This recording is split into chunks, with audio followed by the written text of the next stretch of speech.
Hi, welcome back to the next installment of Old Testament Overview in Basic Training.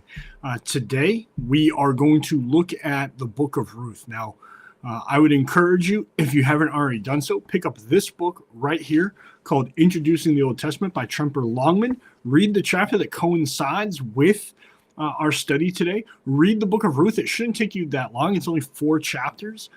But you can also look at the link in the description, see the field guide, and that field guide has additional resources to help reinforce and dig deeper into today's text.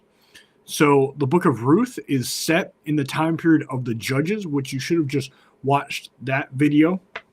And the time of Judges is very tumultuous. It is very chaotic. And this is a story or, a little vignette that takes place in the midst of all of that. There's a famine in the land of Israel, and this man Elimelech takes his family out of Israel and goes to Moab, where there is no famine. And this is actually a rejection. He's being disobedient from what God has set aside for Israel. He is a Jewish man. His family is Jewish. And he ends up dying. His 2 sons end up dying. And his widow, Naomi, is left there with her 2 sisters-in-law. And one of them is named Ruth. And that is who the book is named after. This book, Ruth, shows us faithfulness. It is a love story of redemption. So we see a love story between 2 characters, that is Ruth and Boaz. But we also see how God redeems his people as Boaz serves as a kinsman redeemer. He points to Christ. He is a type of Christ. This is what we call in theology a typology.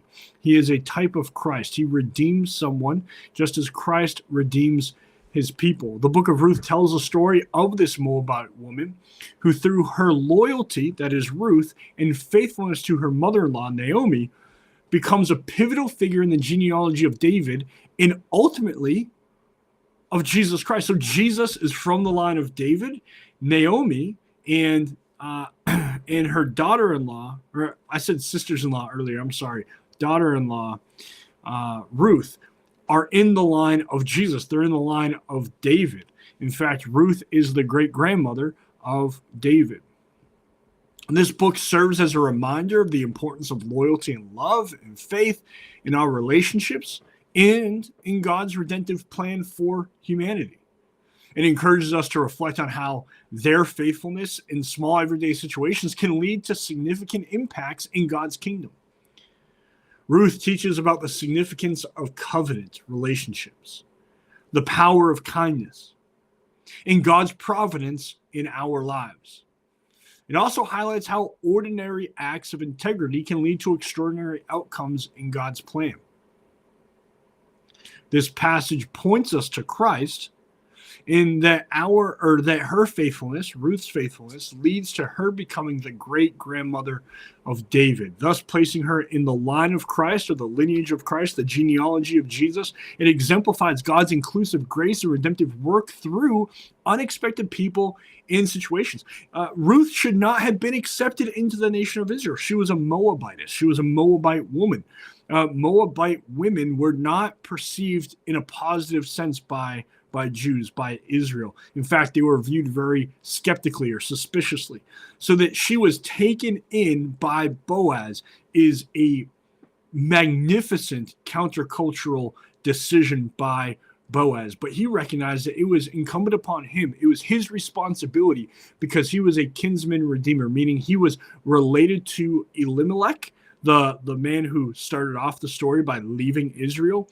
So he is related to Elimelech, and he bears a responsibility to marry or take care of the widow or someone in the line of himself, to bring about an heir to carry on Elimelech's line and to take on that widow. So he takes on Ruth, and in taking on Ruth, he also takes on Naomi and cares for both of them. You got to remember, back then, women didn't necessarily have jobs like they do here in the 21st century. So they needed a redeemer, someone who would take them in and care for them.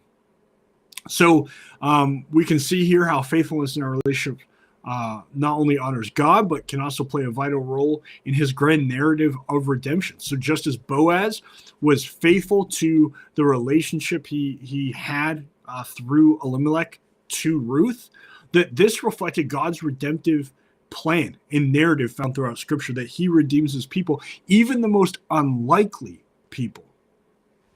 So we're going to look at 4 key points in this book. And the first one is chapter 1, where Ruth continues to be loyal. So Ruth's decision to remain with Naomi as an act of steadfast love and faith, Ruth's commitment directs us to consider how our own loyalty to God and others during difficult times can reflect our love for God or our trust in God. Her journey from Moab to Bethlehem is also a reminder of faith's sometimes challenging path. And in our relationships, our devotion can lead to unforeseen blessings, as Ruth's did in her eventual connection to the lineage of Christ. There is a key point in the first chapter where the 2 daughters-in-law to Naomi, they get to a point where Naomi tells her daughters-in-law that they should go back to Moab. They should go back to their family because their parents can probably find them another husband, and then that husband can take care of them.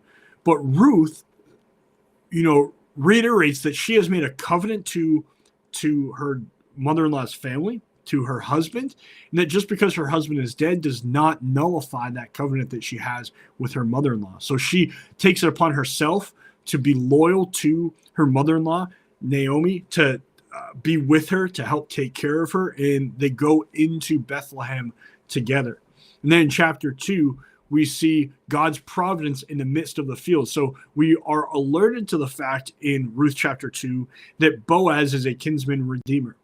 And Ruth is told by Naomi to go out into the fields to glean the fields. That means to go and essentially pick up the scraps from the outsides of the fields, which were reserved for folks who were impoverished at the time. But to be careful, because it was a place where there could be folks who had, let's just say, not the best of intentions and could abuse and take advantage of Ruth. And it's by God's providence that Ruth just so happens, and the author of the book of Ruth is really rich in how they relay this. They want to make it clear to the reader that this was not a coincidence.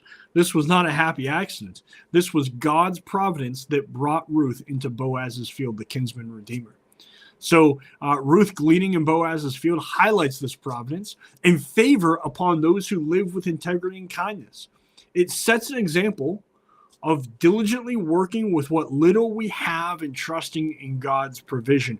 Boaz's kindness towards Ruth can also reflect God's loving kindness towards his people, towards you and me, encouraging us to reflect on that kindness in our communities. So Boaz was a man of great integrity. He was renowned in the community to be a just man, to be a successful man, but to carry out his business with the utmost ethic and integrity. As should we. If we are business owners in our communities, we should be known for our integrity, for the care that we have for our neighbors and other people. And then in chapter 3, we see that Ruth makes a bold move. She goes and approaches Boaz on the threshing floor. That's where their threshing is a process in which they are that they put the grain through. And this is a testament to trust and hope and redemption. So she goes out to Boaz on the threshing room floor in the middle of the night to approach him and to see if he had any intentions of being her redeemer. And this encourages us to be courageous in our faith, stepping out in an uncertainty, yet resting in God's promises. She trusted, even though she was a Moabitess, even though that her faith in Yahweh, her acknowledgement of Judaism as the one true way at that time, that by accepting her husband's God and the God of Naomi, that she has learned to trust in Yahweh. She has learned to trust in that God. And she knew going out to Boaz that God would surely take care of her. It provides the opportunity for us to highlight the act of obedience to spiritual mentors like Naomi and how it can lead to redemptive outcomes. We should find good spiritual mentors just like she has in her mother-in-law. Her mother-in-law, who at times can be very bitter, but we see a change in Naomi here by the end of the story, which is remarkable. And then in the 4th chapter, we see redemption through Ruth. Boaz's role as the kinsman redeemer and its connection to Jesus as our ultimate redeemer is found at the end of this story. The conclusion of Ruth's story shows how God can use ordinary people, just like you and me, to fulfill his extraordinary plans. It reminds us that faithfulness often leads to participating in God's redemptive story, just as Ruth's lineage leads to Jesus. I would encourage you to be open to God's work in your life, regardless of your circumstances. May God bless you and keep you. May he make his face to shine upon you. We'll see you next time.